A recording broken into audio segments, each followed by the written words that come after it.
So, ladies and gentlemen, today we're going to be covering Rahu in the fifth house of your Navamsha chart.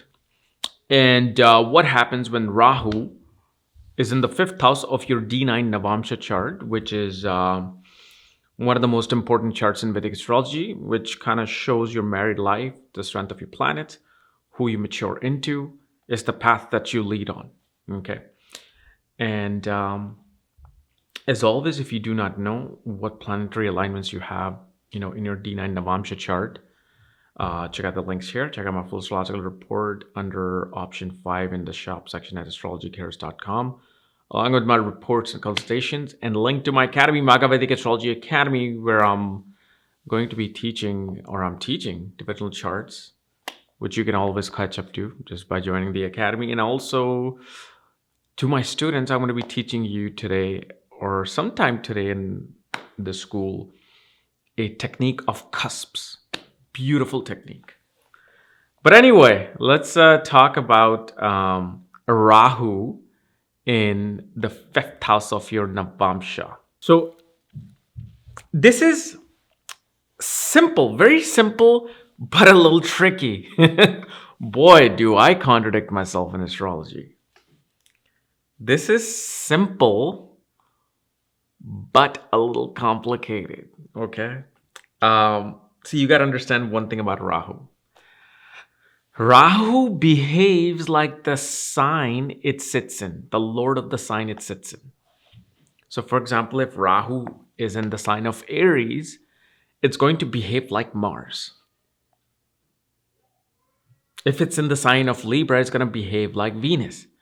If it's in the sign of Capricorn, it's going to behave like Saturn. So you have to first see the easiest ways to see what Rahu is going to do in the fifth house in Navamsha. Look at the sign it's sitting in. Whatever planet or graha rules that sign, Rahu is going to give results of wherever that sign lord is placed. So if Rahu is in the fifth house in the sign of, let's say, Leo, it's going to behave like Sun. Exactly how like Sun? Where's Sun placed in your Navamsha? Is it in the 6th house, 7th house, 8th house, 11th house, 2nd house? Look at that. Rahu is going to overblow those qualities of that graha through the 5th house. Okay. But Rahu, then once we know this, that okay, Rahu is going to behave like the graha, the sign that it's sitting in, then the other thing you naturally have to see, who is Rahu? Rahu is a serpent. Rahu is this wild, unorthodox energy, this energy of being an outcast. Whatever Rahu does, Rahu wants to be the outcast in it. He wants to outsmart everybody. And this is where this competitive behavior comes into play with us humans. We always want to outsmart someone. Outsmart our business competitor, outsmart our colleagues, outsmart our fellow students. Sometimes even outsmart our parents, escaping at night to go to a party, which actually I did quite a lot, thanks to my room right next to the backyard window. But so that's one thing you have to see. And so fifth house of Navamsha is the house that actually kind of confirms education, but it's the house that represents the intelligence, the intellect to deal with the issues of the marriage. How smart are you? Okay. So if let's say we don't even know, we don't care to look at the dispositor of Rahu, right?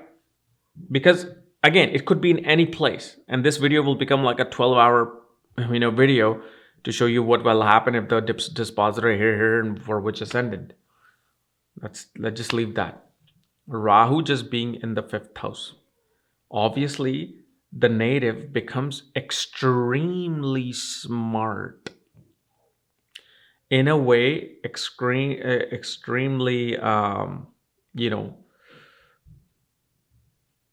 somebody who kind of outsmarts their spouse in how to deal and resolve the issues of the marriage. One, in the fifth house, has this energy of the serpent. So their intelligence is working 10 steps ahead of their spouse. So they're like, okay, well, I want to do this, in my life. My spouse is not going to allow me to do this. Okay. So then what I have to do is I have to create this situation, and I have to pretend that this happened and this occurred for me to accomplish the task of doing what I want to do. It can be very innocent, like you want to go play poker with your best friends in the neighborhood. It could be as simple as that. And your spouse, with the bailin, is standing at your office, like, yeah, you better not leave, or you better not go, because today my mother is coming. In those situations, okay, this person will try to scheme certain things 10 steps ahead of the person.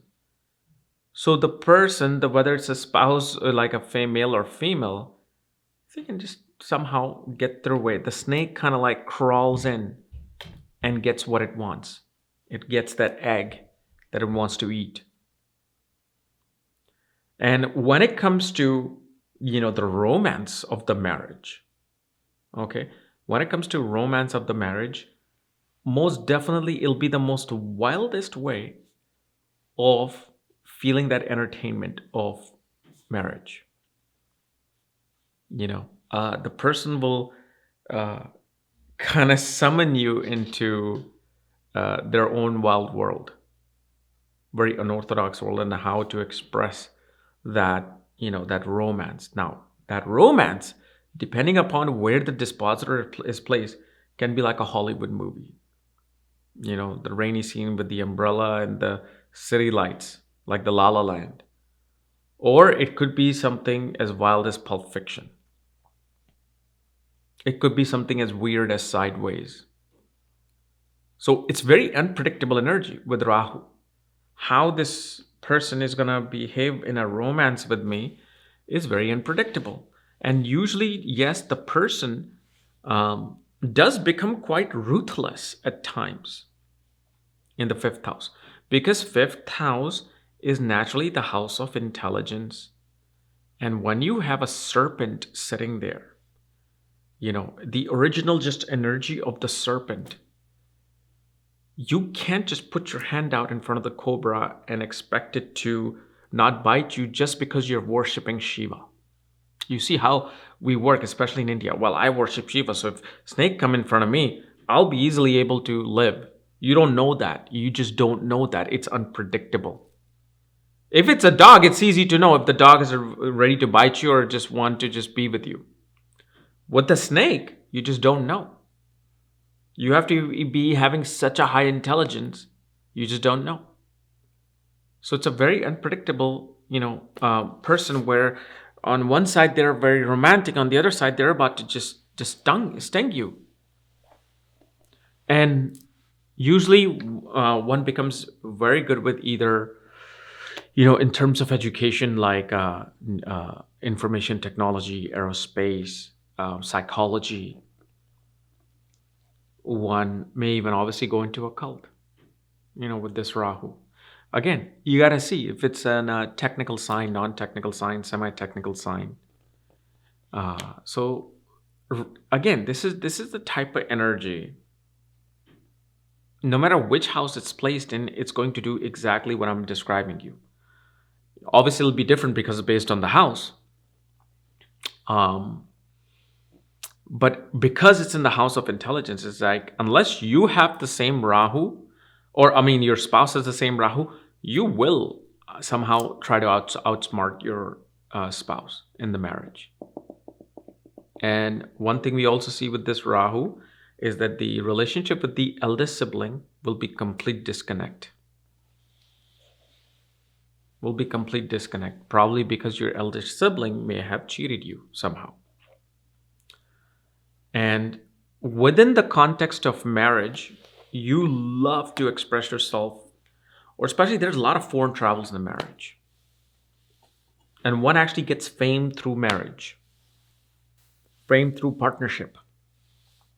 Now, many of you will be saying, well, what if I don't want to get married? Well, that's your issue. That's your prarabdha. That's your chart. You're not gonna get married. Okay, well, will you get these things activated? Sure, because you have Rahu in so many houses and so many placement that depending upon the time that you're going through, yeah, you can get the fame.